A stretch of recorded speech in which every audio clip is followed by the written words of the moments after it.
तो इसके पहले हमने देखा है कि 16 नंबर क्वेश्चन देख लिया, वैश्वीकरण क्या है, इसको संभव बनाने वाले कौन से कारक हैं। तो वैश्वीकरण क्या होता है बच्चों, इसमें क्या होता है पूरा विश्व एक दूसरे से बहुत ही जल्दी बच्चों क्या होता है आपस में जुड़ाव महसूस करता है। यानी विश्व के जितने भी देश हैं वो एक दूसरे से सामान या वस्तुओं का आयात निर्यात बहुत आसानी से कर पाते हैं। तो यही क्या हो जाता है वैश्वीकरण। यानी जब पूरा देश जब कोई पूरा विश्व क्या करता है, जब विश्व के सभी देश एक दूसरे से जुड़ाव बहुत अच्छे से महसूस करते हैं, यानी वस्तुओं का आदान प्रदान बहुत अच्छे से कर लेते हैं, वही हो जाता है वैश्वीकरण। तो वैश्वीकरण हम इसमें देखते हैं क्या लिखा, वैश्वीकरण एक ऐसी प्रक्रिया है जिसमें हम देखेंगे तो व्यापार जो होगा, जिसमें व्यापार प्रौद्योगिकी और संचार के माध्यम से दुनिया भर की अर्थव्यवस्थाएं, संस्कृतियां और समाज एक दूसरे से जुड़ते हैं। यही तो बात मैंने बताई कि वैश्वीकरण क्या हो जाता है, जब पूरा विश्व के देश एक दूसरे से बहुत जल्दी बच्चों या बहुत ही अच्छे से आपस में जुड़ाव महसूस करते हैं, वही हो जाता है वैश्वीकरण। इसमें संस्कृतियां भी एक दूसरे से आदान प्रदान होती हैं, वस्तुओं का आदान प्रदान बहुत अच्छे से होता है और अर्थव्यवस्थाएं बच्चों बहुत अच्छे से जुड़ाव महसूस करती हैं।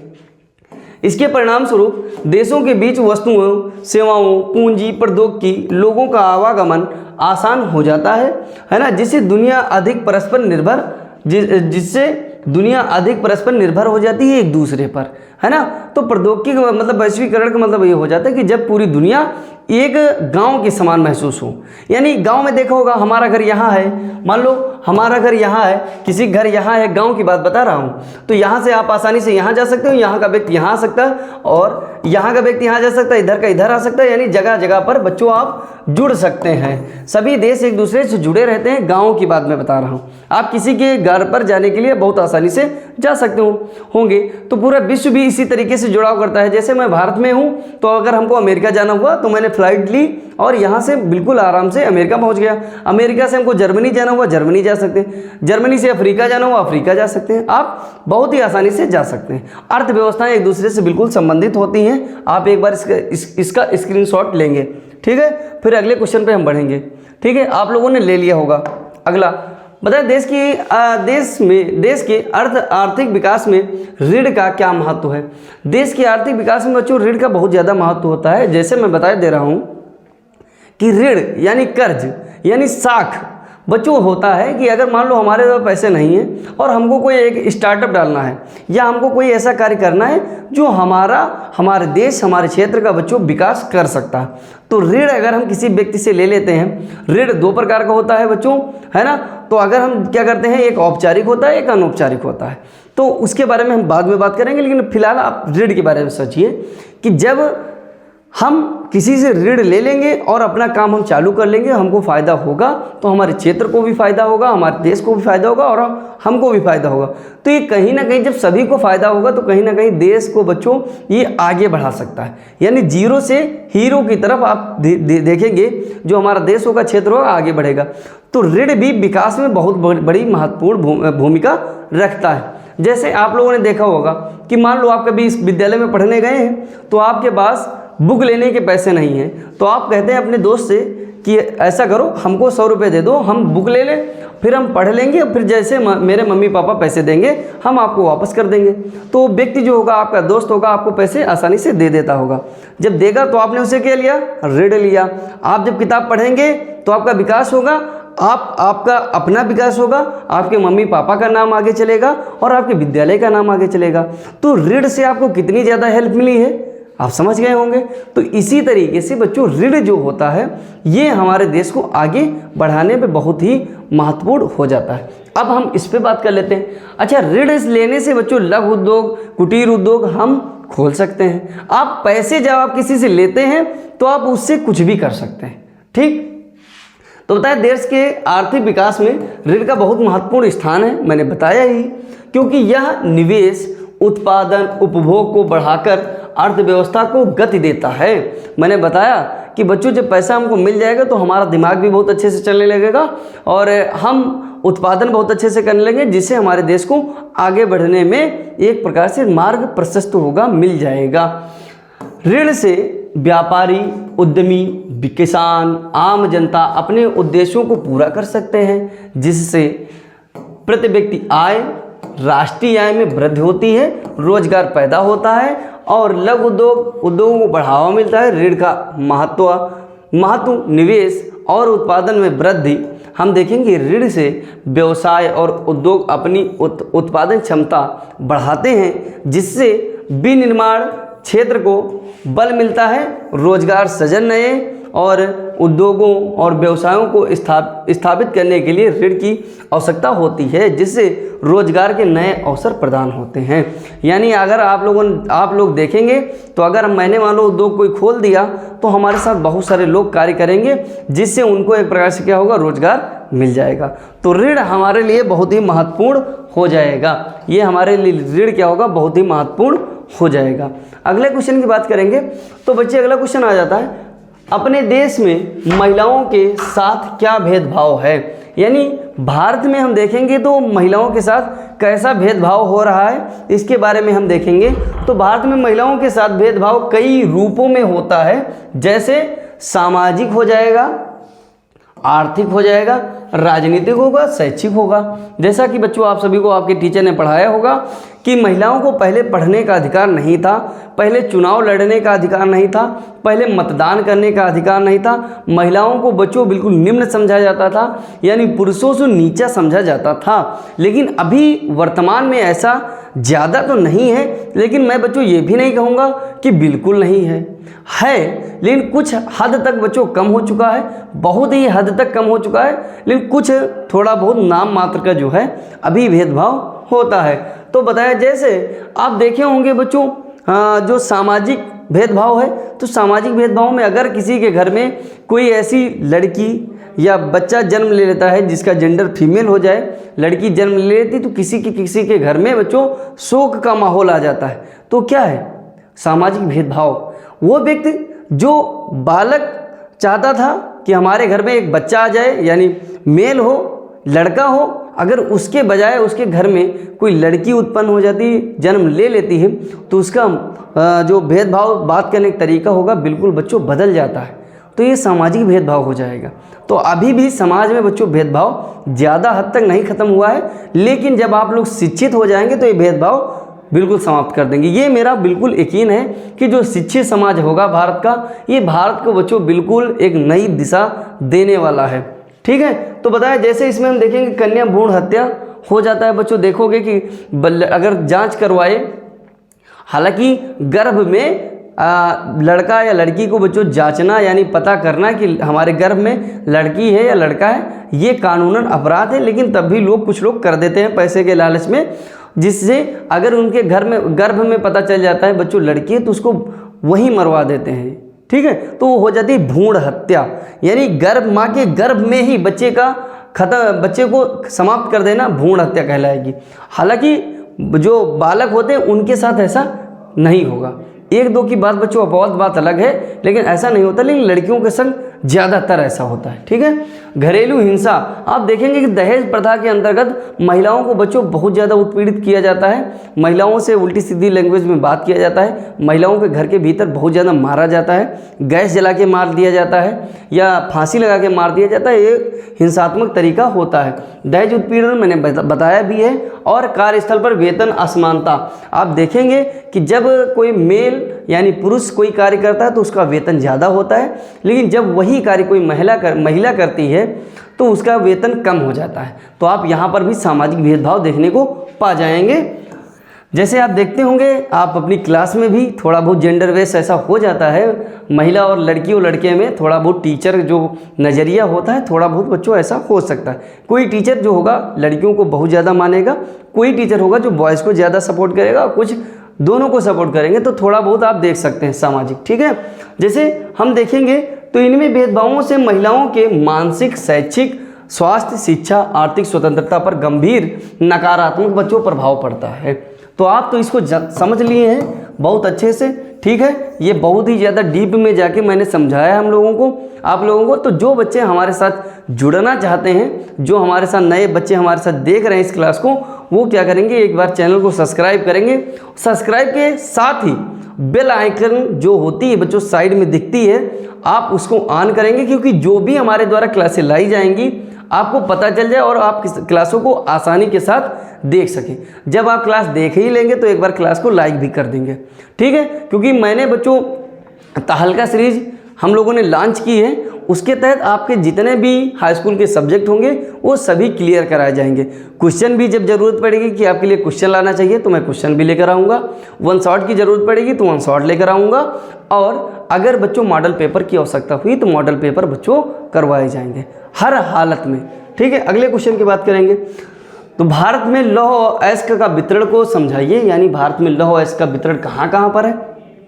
आप जानते हैं भारत का जो लौह अयस्क का वितरण हो जाता है तो मध्य भागों में केंद्रित है, यानी मध्य भारत में हम देखेंगे तो वहाँ पर लौह अयस्क सबसे ज़्यादा पाए जाते हैं। जिसमें हम देखेंगे तो उड़ीसा हो जाएगी।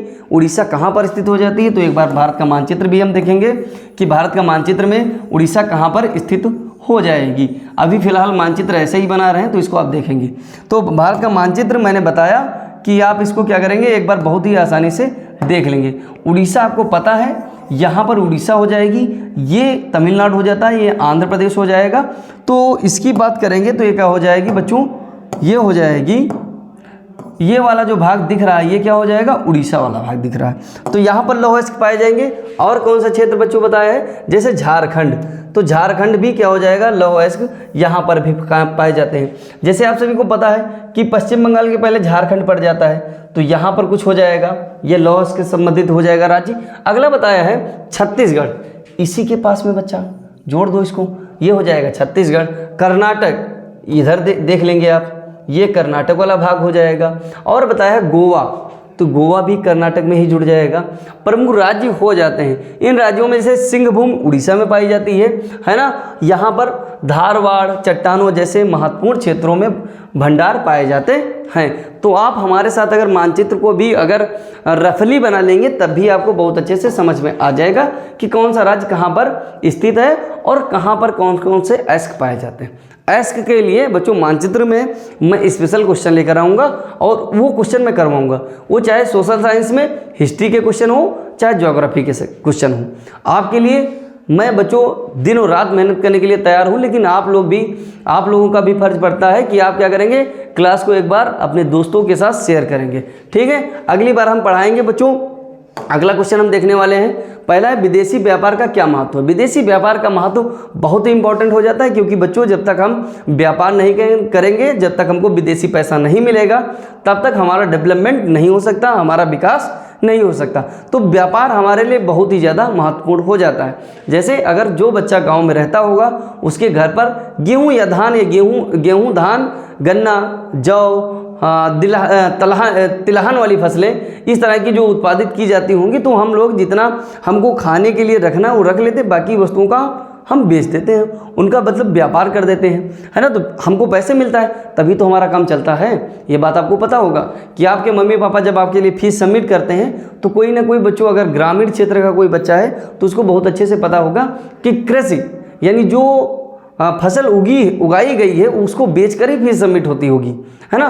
तो आप जानते हैं इन सब चीज़ों को कि हमको कितनी मेहनत करने की आवश्यकता है। अगर आप भी बोर्ड में अपना एक नाम लाना चाहते हैं, अपना नाम लाना चाहते हैं, अपना नाम रोशन करना चाहते हैं, तो आप भी पढ़ाई करेंगे, है ना। वरना बहाने की बात करेंगे तो बहाने तो बहुत हैं। बहाने बच्चों हमारे ज़िंदगी में कभी ख़त्म नहीं होंगे, वो चाहे हम हों चाहे आप हों। तो जो व्यक्ति करना चाहता है वो करके चला जाता है, हम लोग बहाने करते रहते हैं। तो पढ़ना तो ज़रूरी है ही है, तो इसको तो सभी को पता है, लेकिन अभी हमारे लिए बहुत शायद कम टाइम बचा है। मैंने बताया भी है कि नवंबर से पढ़कर आप 95% नंबर कैसे लेकर आएंगे।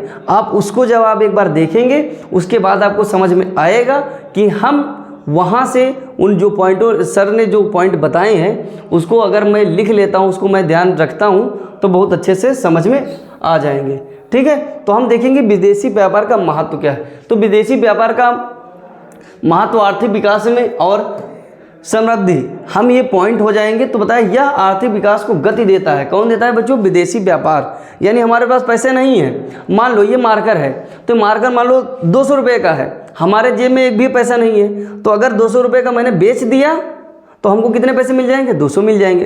200 को मैंने बेचा, 200 रुपये मिल जाएंगे, तो हमको जो भी करना होगा 200 रुपये में हमको मिल जाएगा। तो यही बताया आर्थिक विकास का गति दे देता है कौन, विदेशी व्यापार।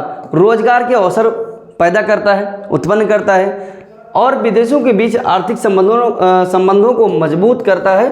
उत्पादन में दक्षता, विदेशी व्यापार देशों को उन वस्तुओं और सेवाओं के उत्पादन में विशेषता हासिल करने में मदद करता है जिनमें वे सर्वश्रेष्ठ हैं। ठीक है, जिनमें क्या हो जाते हैं बच्चों, वो सर्वश्रेष्ठ होते हैं, सबसे अच्छे हो जाते हैं। इससे संसाधनों का बेहतर उपयोग होता है और उत्पादन क्षमता बढ़ती है। रोजगार सृजन, हम अगला पॉइंट देखेंगे, रोजगार सृजन, है ना। ये कुछ पॉइंट हो जाते हैं, इनके अंतर्गत इन पॉइंटों को लिखा गया है। उत्पादन में दक्षता, ये दूसरा पॉइंट हो जाएगा। पहले पॉइंट की बात करेंगे तो तीसरा पॉइंट बच्चों यहाँ से लेकर ये यहाँ तक हो जाएगा। तो आयात और निर्यात गतिविधियों में नई नौकरियां सृजन होता है और लोगों की आय बढ़ती है। किससे बच्चों? विदेशी व्यापार से। ठीक है, तो आप इसको एक बार नोट कर लेंगे और हमसे जुड़ना बिल्कुल नहीं भूलना है। आप चैनल को सब्सक्राइब करिए बच्चों, हर एक चैप्टर आपको वन शॉट में कराया जाएगा। ठीक है, आपको जब थ्योरी कराई जाएगी तो ये क्वेश्चन जैसे मैंने बाई लाइन बच्चों आपको पढ़ाया ऐसे कुछ नहीं पढ़ाया जाएगा, सिर्फ आपको कहानी के जैसे समझाया जाएगा। लेकिन अभी आपको क्वेश्चन लिखना कैसे है तो मैं समझाने से आप बिल्कुल ऐसे नहीं लिख सकते, तो आप इसको स्क्रीनशॉट लीजिए जिससे आप इसको आंसर राइटिंग कर सकें। आप जब समझ विकसित करेंगे तो मैं उसकी क्लास अलग से लेकर आऊँगा और मैं समझाऊंगा एक एक पॉइंट। अगला क्वेश्चन मैंने बताया बच्चों, वही की बात बता रहा है, उपभोक्ताओं के लिए लाभ, है ना। उपभोक्ताओं के लिए लाभ क्या हो जाता है? तो उपभोक्ताओं के लिए लाभ की बात करेंगे तो कौन सा हो जाएगा बच्चे बताओ? उपभोक्ताओं के लिए लाभ या उपभोक्ताओं को अधिक विविधतापूर्ण और प्रतिस्पर्धी कीमतों पर विभिन्न प्रकार के उत्पादनों तक पहुंच प्रदान करता है।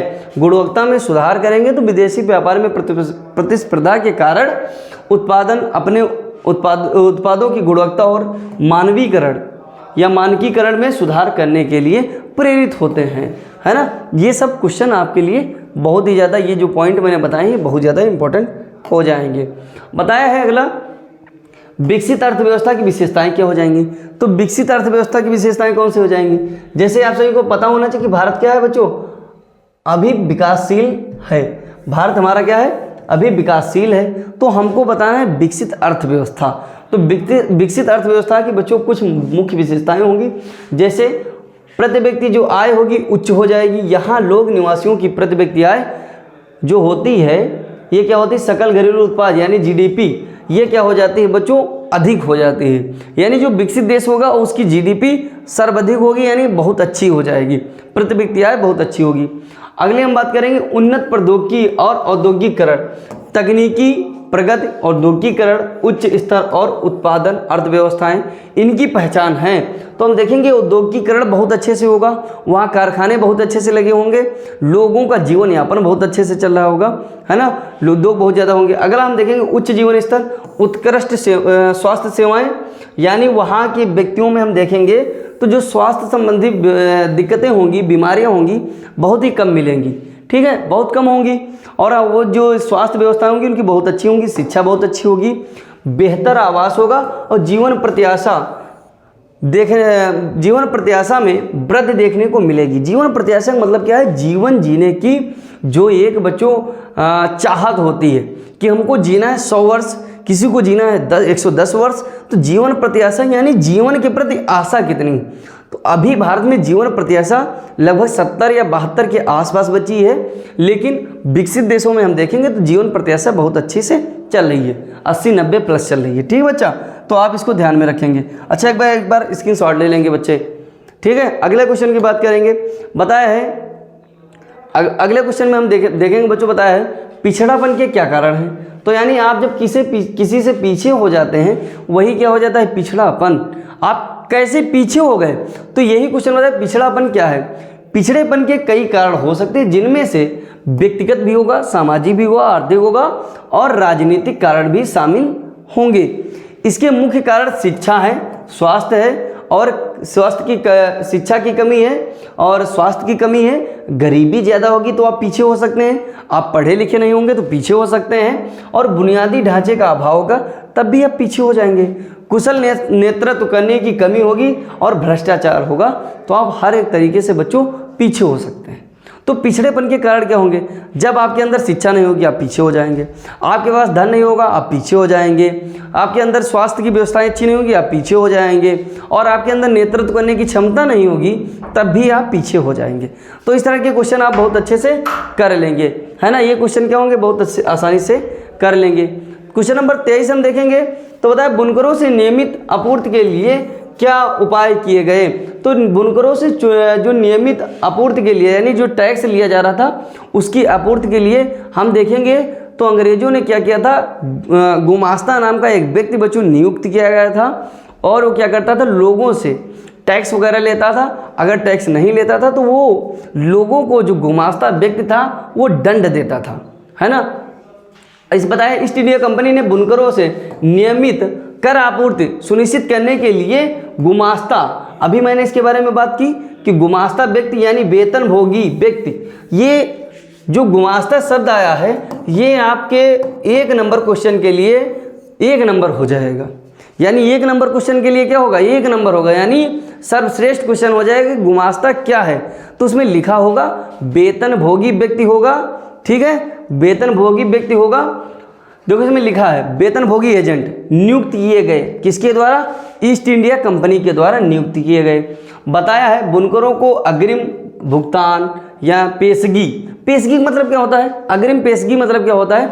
लोगों के लिए जब हम बहुत सारी चीज़ों को बच्चों उत्पादन से पहले हम दूसरे के सामने रखते हैं, पेशगी मतलब नजराना। पेशगी मतलब क्या होगा? नजराना। नजराना आप जानते हैं कि जब बहुत सारी चीज़ों से पहले थोड़ी उसी में से थोड़ी सी चीज़ को किसी सामने रख दिया जाए तो आपको पेशगी कही जाएगी या नजराना कहा जाएगा, ठीक है, दिया जाए। और उन्हें कच्चा माल उपलब्ध कराया। कंपनी ने बुनकरों के उत्पादन पर नज़र रखी, अन्य खरीदारों से उनके लेन देन को प्रतिबंधित कर दिया। किससे कंपनी ने बंद कर दिया है? बंद कर दिया है कंपनी ने जो बुनकर थे उनको बच्चों प्रतिबंधित करने के लिए एक प्रकार से गुमास्ता नाम के व्यक्ति को रखा और बताया कि आप गुमास्ता जो व्यक्ति था ये वेतनभोगी था, इससे किसी प्रकार का मतलब नहीं था। इसका मतलब सिर्फ इतना था कि लोगों ये कंपनी से पैसे पाता था और लोगों पर नज़र रखता था, और ये भी नज़र रखता था कि जो बुनकर हैं किसी दूसरे लोगों से तो अपने माल का आयात निर्यात तो नहीं कर रहे हैं, ये सिर्फ कंपनी के साथ ही आयात निर्यात करेंगे, और इसका ध्यान कौन रखता था? गुमास्ता रखता था, ठीक है। तो आपको ये समझ में आ जाना चाहिए। और ये करता था गुणवत्ता की जांच, जो वस्तुएं बनाई जा रही, जो माल बनाया जा रहा है ये क्या करेगा बच्चों? एक प्रकार इसकी गुणवत्ता की जांच करेगा और माल को एकत्र करेगा, ठीक है। कौन करेगा? गुमास्ता, ठीक है। तो बुनकरों के लिए नियमित आपूर्ति के लिए क्या उपाय किए गए हैं, ये हो जाएगा। अगला, खनिज संसाधनों का संरक्षण कैसे किया जा सकता है, ठीक है। तो खनिज संसाधनों का जो संरक्षण है हम देखेंगे बच्चों, करने के लिए उनका विवेकपूर्ण प्रयोग करें। यानी आपने देखा होगा खनिज संसाधन की जो कोयला होता है, कोयले को हम यूं ही जलाते रहते हैं, लकड़ियों को बच्चों बर्बाद करते रहें, यूं ही जला देते हैं। तो ये संसाधन हमारी पृथ्वी पर क्या हैं, ये नियमित रूप से पाए जाते हैं, जिसके कारण हम देखेंगे बच्चों उनका उपयोग विवेकपूर्ण या बुद्धिपूर्वक करना चाहिए। अपशिष्ट को कम करें, यानी जो अपशिष्ट पदार्थ बनते हैं उनका प्रयोग कम करें, ठीक है, हो जाएगा। अगला क्वेश्चन हम बात करेंगे, बताया और खनिजों का पुनर्चक्रण करें। इसके अतिरिक्त दुर्लभ खनिजों के स्थान पर वैकल्पिक और नवीकरणीय संसाधनों का उपयोग करें। अगर हम देखेंगे तो दुर्लभ जो संसाधन, जैसे बच्चे पेट्रोलियम है, ये दुर्लभ संसाधन है, ये बहुत ही ज़्यादा खुदाई से बहुत ही दूर खोज करके निकाला जाता है, जिसके कारण हम इनके वैकल्पिक प्रयोग, जैसे मैंने देखा कि सौर ऊर्जा जो बच्चों क्या है वैकल्पिक प्रयोग है।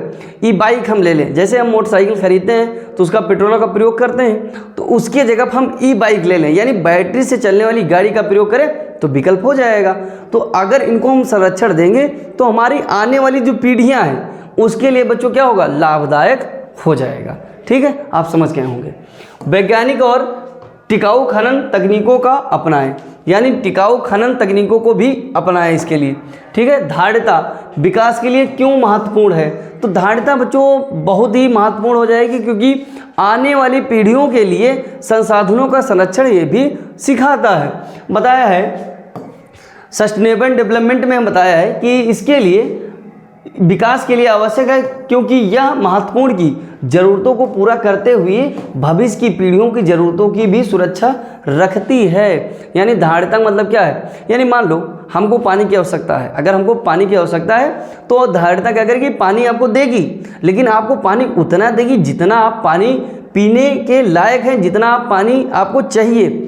अब किसी व्यक्ति को मान लो 1 गिलास पानी चाहिए, वो 10 गिलास पानी लेकर आता है, 1 गिलास पीता है, 2 गिलास पानी कुल्ला करने में निकाल देता है, 3 गिलास पानी बच्चों हाथ धुलने में निकाल देता है। इससे क्या मतलब है? तो संसाधन जो हमारी पृथ्वी पर उपस्थित हैं उनका हम उतना ही प्रयोग करें जितना हमको चाहिए।